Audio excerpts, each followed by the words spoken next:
Welcome with me, Alastair Campbell, And me, Rory Stewart.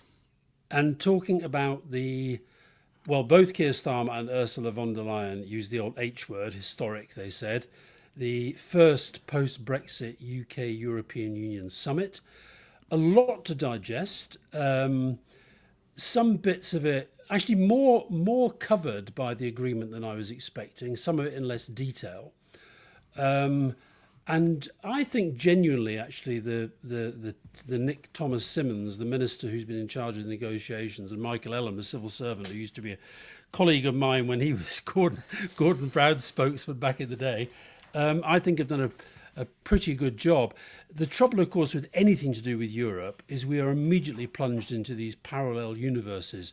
You've got the universe of the Starmer government and the European Union who are trying to sort of find practical, pragmatic, technocratic solutions to an event and a deal that took 4% out of the economy.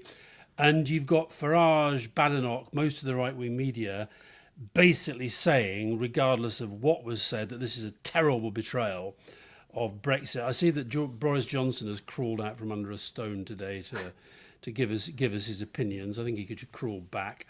But anyway, Roy, what did you take of it? Let me try to give you my sense of what was in the deal, just for people who've not been following the ins and outs of it. So, main thing to understand is that the Brexit vote happened in 2016. There were all these negotiations which didn't work out with Theresa May in 2019. Boris Johnson came in, and finally in December 2020, this thing called a Trade and Cooperation Agreement was signed with the European Union. And the headline was zero tariffs, zero quotas. So that means that goods can go, you can sell, a Cumbrian cuckoo clock into the European Union, and you don't have to pay tariff on it when it goes in, and there's no quota, there's no limit on the number of cuckoo clocks you can sell. But because Britain had left the EU and wanted to sign trade deals with other countries, you had to fill in paperwork, particularly on rules of origin, proving that that cuckoo clock was made in Cumbria, not made in China, and just coming through Cumbria, otherwise it'd be a way of getting around the EU barriers. And in these whole negotiations, one of the things that was a real sticking point was phytosanitary standards, which is to say anything to do with live animals, plants and other stuff moving back and forth across the border had to have a lot of paperwork, a lot of vets inspecting it. And so the big first breakthrough with this deal is you can now push that stuff across the border. And of course, in exchange, Britain has to agree that it's going to remain in lockstep with the European Union standards on these things. So the European Union can be confident that they're not putting in food that doesn't meet European Union standards. And the European Court of Justice will rule if there's some dispute about whether we're putting a little dash of chlorine on our chicken. And then the only other things that are going on is talking about carbon tax, so making sure that we unify ourselves with the European Union on carbon tax, which also means that we are not going to face potentially hundreds of millions of pounds of charges around divergence. There's been some conversation around freedom of movement for young people, youth mobility scheme. Not freedom of movement. They're emphasising freedom of movement. Youth mobility. In fact, they call it youth mobility. Keir Starmer kept saying youth experience. Experience, beautiful. Making it no sound mobility. like a school visit. No freedom of mobility at movement. all. And then the big losers in all of this are the fishermen, not the people exporting fish. The people exporting fish, like the Scottish Salmon Association, quite happy because this deal makes it easier to sell seafood into the European Union. But the fishermen who'd hoped that they would be able to catch more fish off UK waters and exclude European Union boats from fishing in European waters were disappointed in 2016, disappointed in 2019, disappointed in 2020, and are really disappointed now because basically till 2038, the European Union basically continues to have almost the same access to British waters that existed before Brexit. Have I got it? Yeah, I think there's a few other bits and bobs we can go through, but just first on the fishing, because this goes to the heart of the politics. I was in Scotland over the weekend, and because Fiona and I wanted to swim in Ullswater, Rory, we stopped near Pooley Bridge, scene of one of your Very great good. Very good. communications triumphs, where you ended up at the wrong end of Exactly. the bridge. That's right. That's the one. We don't need to tell that story. Anyway, so coming back today by car means that I've done nothing but listen to different news stations covering this. And virtually every single interview was about, until the deal was done, when it sort of broadened out a bit, it was basically about fishing and about the theme of betrayal more generally. And the reason for that, and this is what just gets my goat about the way that our media political ecosystem works. It's almost a decade now since we've left, since the referendum rather. And it was like going back in time. Nigel Farage, before seeing a word, says, if I'm your Prime Minister, I'll be reversing every last dot and comma of this. Kemi Badenoch at least sort of waited to hear what might be in it before coming out to say she's gobsmacked at this terrible betrayal. And even you, Rory, you said big losers, okay? Okay. One of the interviews I heard, so Farage comes on and says, this spells the end of the UK fishing industry. At which point, I think it was LBC News, interviewed a very calm, measured guy called Mike Cohen from UK Fisheries, who, yes, wasn't very happy about some of the arrangements. I'll tell you what he wasn't particularly happy about in a minute, but actually said in answer to the question, well, is Nigel Farage right that this is the end of the UK fishing? And he said, no, he's not, because actually this just extends the deal that we've got now, okay? It doesn't make it any worse. It leaves the status quo. Yeah. Added to which, one thing which I didn't hear until I actually read the agreement was the fact that the government is putting in, I can't remember the sum, but it's a sort of three-figure million, so 200, 300, whatever it was, million, into coastal towns to help sort of, develop. Yep.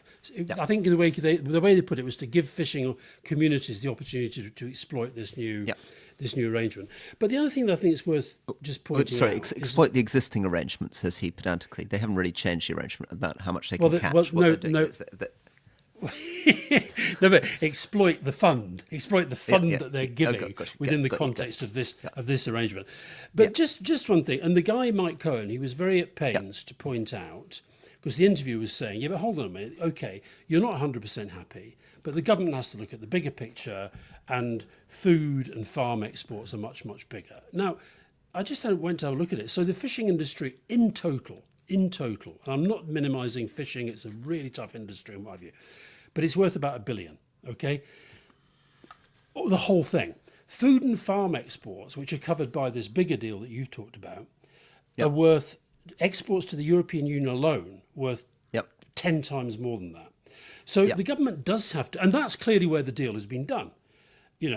Instead of, and Keir Starmer tried basically to say that the reason why 12 years is better than one is because it gives people stability and so forth. So I think fishing is significant, but I'm not convinced that it's as it were, the most important deal. Farage makes it that, or tries to make it that, because he thinks that's the best way to sort of wave the patriotic flag. The biggest betrayal of fishermen came with Brexit itself.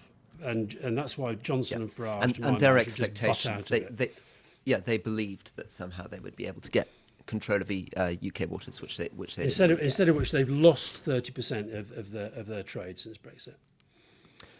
The big picture also that I was looking at is this question: as we get closer to the European Union, closer to a sort of customs union arrangement, people will begin to point out that this constrains the kind of trade deals we can do with other countries. So one example might be, if we sign up to not chlorinating our chicken, we can't really sign a deal with a country that's trying to sell us chlorinated chicken because we're now governed by European Union food standards. But I was looking at the figures comparing this great, much touted India deal with the EU deal. And here are some figures for you.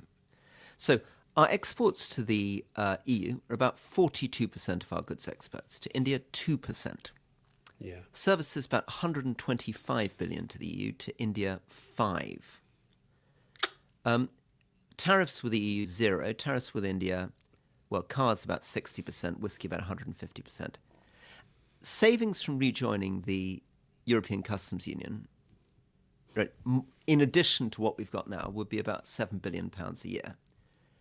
The trade deal with India is about 0.7 billion. In other words, 1/10 of that. And we've lost about £27 billion of trade with Europe. And of course, the background of this also is that there's been a very big shift in views on Brexit. Only 30% of people in the latest YouGov poll now think that it was the right thing to do to vote to leave the European Union. That's what's so crazy about the debate. So, and as you know, Rory, my big complaint about the broadcast is always the way they take their agenda from the media and from a very small number of very right-wing politicians like Farage and now Badenoch, who's sort of trying to fight him on the same ground. To my mind, if you were genuinely reflecting public opinion, that sense of where the debate has shifted would be much, much more a bigger part of the narrative. But it's not. To be fair, I thought at the press conference, it was really interesting. I listened to the whole press conference on the radio. And so Keir Starmer, you had Ursula von der Leyen, Antonio Costa, the two European Union leaders, and Keir Starmer. And they had sort of, a few UK journalists and then a few non-UK European. And it was, again, back to this parallel universe. So Chris Mason's was the first question, fisherman, betrayal. To be fair to Robert Peston, our Rest His Money colleague, I thought he asked a really interesting question because he basically said to Keir Starmer, is there not a danger you're getting the worst of all worlds? You're upsetting people who are still committed to Brexit by making clear that you're unpicking parts of it, but you're not going anywhere near to filling the gap with the economic damage that Brexit's done. And I just feel the one bit I think is missing from the Labour government politics on this is actually the constant calling out of the people who did the damage. Nigel Farage shouldn't be allowed to go into a studio without being really pinned on his role, the promises he made. And it's so easy now for him to say, well, if I'd been in charge, it would have been a very different sort of Brexit. They all say that because the truth is they didn't have a clue what Brexit was going to be. So I actually, as you know, so Fiona was in the car, and one of the things you have to understand about Fiona is that when I'm trying to listen to something like a press conference on the radio really carefully, because I'm going to talk to Rory Stewart about it in a couple of hours' time, this constant commentary, she was coming at it absolutely from the perspective of this doesn't go nearly far enough. Well, so let me join Fiona. And there's a lot of that. There's a lot of that. Well, I agree with Fiona on this. And I take it further because I think the fault is partly with Britain, but it's also with the European Union.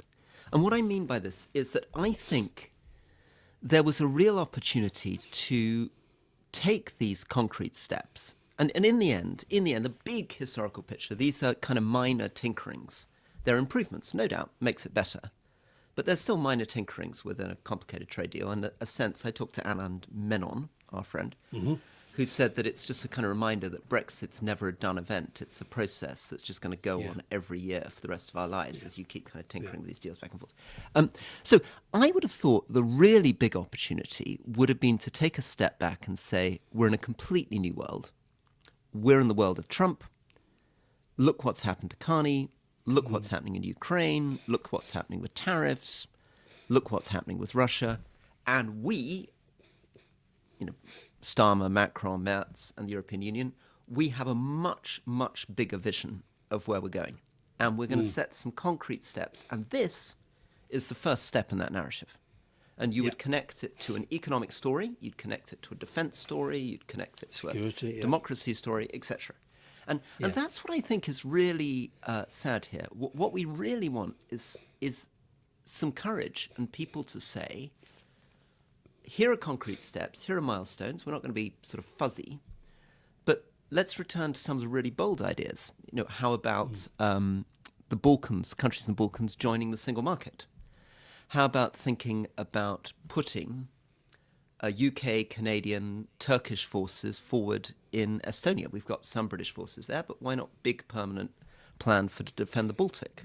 Why don't we really come up with a really interesting idea around illegal migration? So get into that in the main pod when we talk about Germany's policies. But I think there was an opportunity here, if Europe had been imaginative, to actually solve the issue of the small boats crossings across the channel as part of this deal. Well, I think on that, I'll tell you what I was expecting when there was the sort of build-up to this, because you really had the three areas. You had the sort of the general strategic approach and the partnership, and there was a lot of talk of that, and that is interesting, and the mood music on that is good, and that's fine. Then you had the trade and cooperation and the changes, which once you've ruled out single market customs union, then you are inevitably, as you say, talking about fairly major tinkering, but ultimately, you know, you're not changing the fundament. And then the third area, which I was expecting more, was in relation to defence and security. And because what you've got now is clearly ongoing, the process by which Britain can be involved in this European Union, this big fund, €150 billion fund that they've set up. They're clearly desperate for the UK to be involved to a greater extent in relation to Ukraine. But again, I think the politics impinge on this, and politics without rebuttal. So again, I had a weekend basically going to different Scottish football matches, and on the way to one of them, again, Nigel Farage, who basically, I think he lives inside, he and Tice live in the BBC headquarters, and he was on another interview where he was essentially saying, well, part of the great betrayal, the great sellout, we're clearly going to be sending British soldiers to fight under a European flag, okay? I mean, absolute fucking nonsense, right? But where you are absolutely right, he's allowed to say that and feel confident that that helps his political project, because he isn't being put back in his box in relation to just how ridiculous a thing that is to say. The fact is that European security has changed because of Ukraine, is continuing to change because of Trump, and the European governments, including the UK, have to adapt to that. And so where I'm completely with you, I overall thought they've done a pretty good job on this. I really do. Both sides have done a pretty good job. But I was expecting more in relation to defence and security. But I think this isn't. I mean, I think we can believe both things. I think we can think Nick Timothy Simmons did a really good job, but in the end, as you said at the beginning, this is I think Nick Timothy Simmons would be a love child involving Nick Timothy, the Tory MP, and somebody called Simmons. I think you mean Nick Thomas Simmons, but anyway. Nick Thomas, I'm so sorry. I'm so weird. Sorry, I don't know what I was talking about. That was Nick a bit Thomas, weird, yeah. That was a bit weird. That was a kind of sort of strange thing going on in my head there. I was distracted by my children coming. Listen, I think the team did a really good technocratic job, as you said at the beginning. But there is still a big mystery why this new age of Trump hasn't yet got these European leaders stepping up and saying, okay, we are going to think about what the global trading system can be in an age of Trump. What is a rules-based international order, to use that kind of jargon? But more obvious things, we just interviewed Ed Miliband. If we're going to be serious about climate policy, we've got to do it with the whole of Europe together. No point Britain doing it on its own. The only hope is to do it with Europe. Yeah. If we're going to be serious about AI, no point Britain doing it on its own. We've got to really think about, because the money involved in these things. I mean, in climate, it's that we need to get 15% of global emissions, not 2% of global emissions, if we're going to make a difference.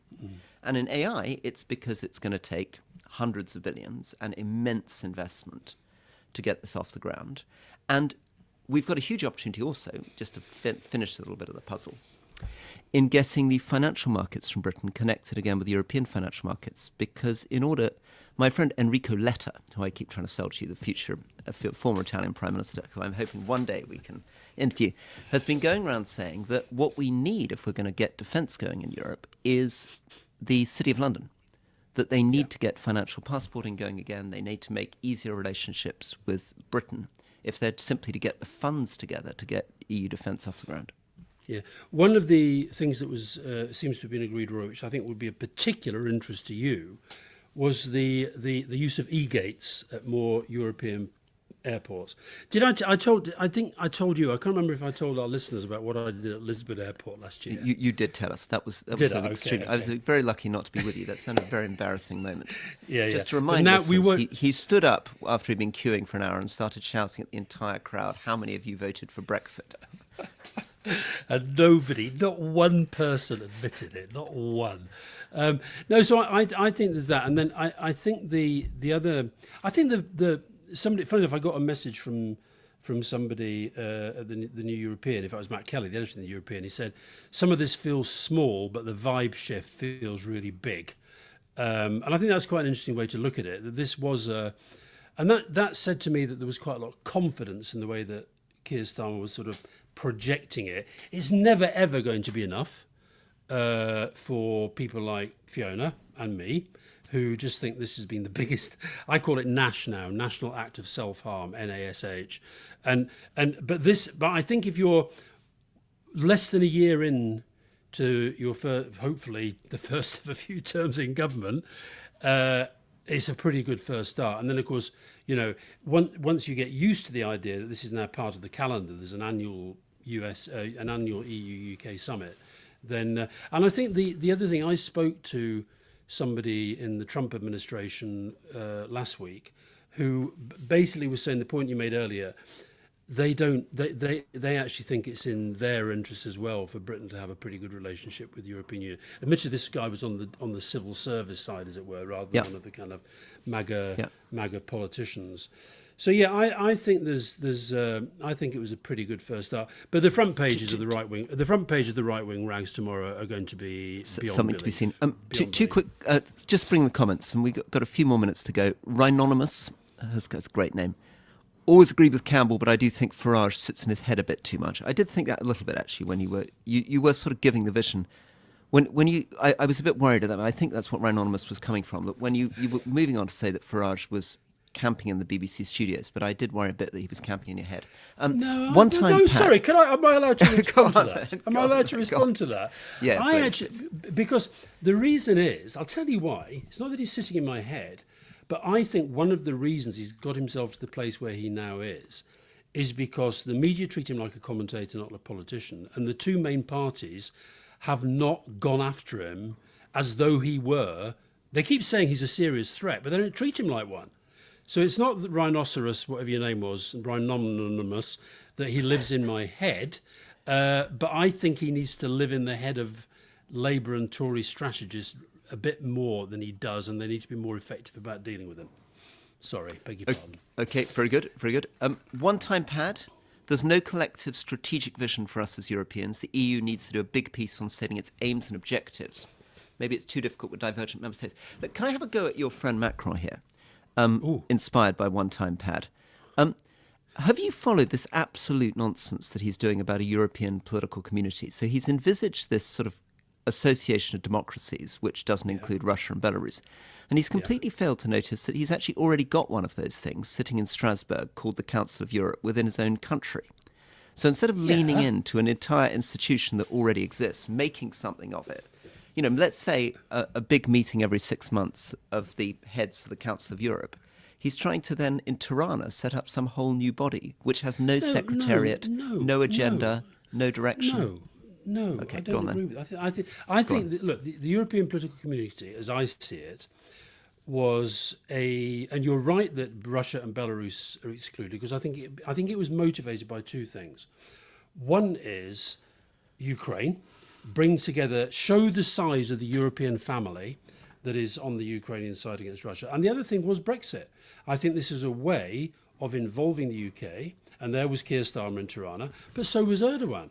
But it's exactly the same membership as the Council of Europe. I mean, country by country. But the Council of Europe secretariat. Specifically, I did have a chat with because, as you say, it was in Albania, and Adi Rama Albania did a bloody good job of putting it on. I mean, it looked amazing. And I think they probably all agree that it could do with more direction, but I don't see it as a complete mirror. And by the way, we have been saying, Rory, that new institutions are going to develop in this sort of new world order. One thing we haven't mentioned, Nathan Townsend there has a question. Where do you think youth mobility ends up? Again, that was something that I think was a little bit unclear. The Europeans wanted to talk about, and Ursula von der Leyen was talking about when she studied in London, and it was all very romantic. Keir wanted to sort of emphasise putting a cap on it and duration and visas. So that's one where I think they're still working out. To me, that is a no-brainer. Absolute no-brainer. Why is Starmer worried about that one? I still can't quite understand. It seems the most innocent idea in the world. What is it? European Union students come over for 2 years. Ursula von der Leyen has a lovely time studying, and she goes back again. What's the problem? I wonder if maybe Farage is hovering close to his head. It's part. Listen, this is what I really think they need. I'll tell you one thing I'd say about back to Albania, Edi Rama. for a tiny country like that to put on the show that they did for this EPC summit, and all the leaders were there, and it was extraordinary. I sent you the AI thing they did, where they did these little AIs of all the leaders as children saying welcome to Albania, and it was really funny. And you know the thing about he designs his own wallpaper, and it was all over the place. It looked great. It was really creative. But what it said to me was he's got real confidence, right? And I just think that I thought Keir's confidence projection was okay today, better than usual.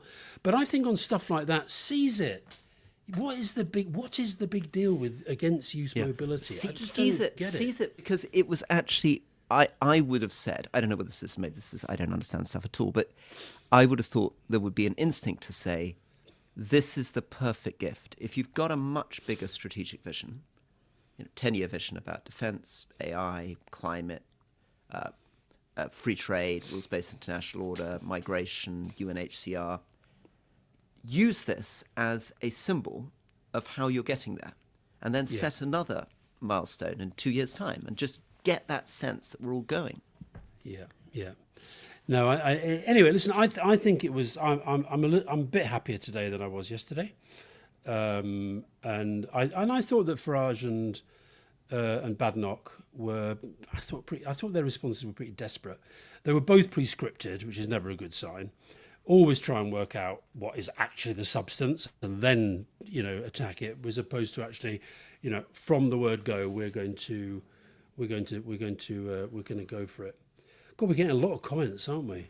We're getting a lot of comments, and some. Well, let's take one last one, and then we're going to have to go. But we're going to have to record our main episode, aren't we? By the way, I should explain to our listeners and viewers the reason. We were going to, Rory and I, our diaries are a bit clogged up this week, so we're recording the main podcast and the Q&A today, but we thought there's a danger that, on this one in particular, we've kind of felt we had to do it today. That's why we've done it as a live. So and we'll put it out to everybody tomorrow, but then we'll have the main podcast Wednesday, and then Q&A Can we finish then, Alastair, with a quick, crisp response to Darren Small? Mm-hmm. Darren Small, I just wish Starmer would knock it off with the MAGA-light policies on government efficiency and immigration. We'll never go far enough to please the far right, and we'll lose the liberal left. Not a good look. Yeah. You said brief and... Yeah, okay, yeah. And somebody, by the way, John Ferris has just pointed out that Alastair was very well behaved in Lincoln, didn't have a pop at him. That's Farage. I went at him over substance, Rory. And that is what we need, more of that. All right, guys, thank you for tuning in. We said maximum half an hour. We've done half an hour. Lots of you tuned in. Lots of you asked questions. Sorry we couldn't answer them all. Thank you, and see you soon. Thanks again. Bye-bye. See you soon.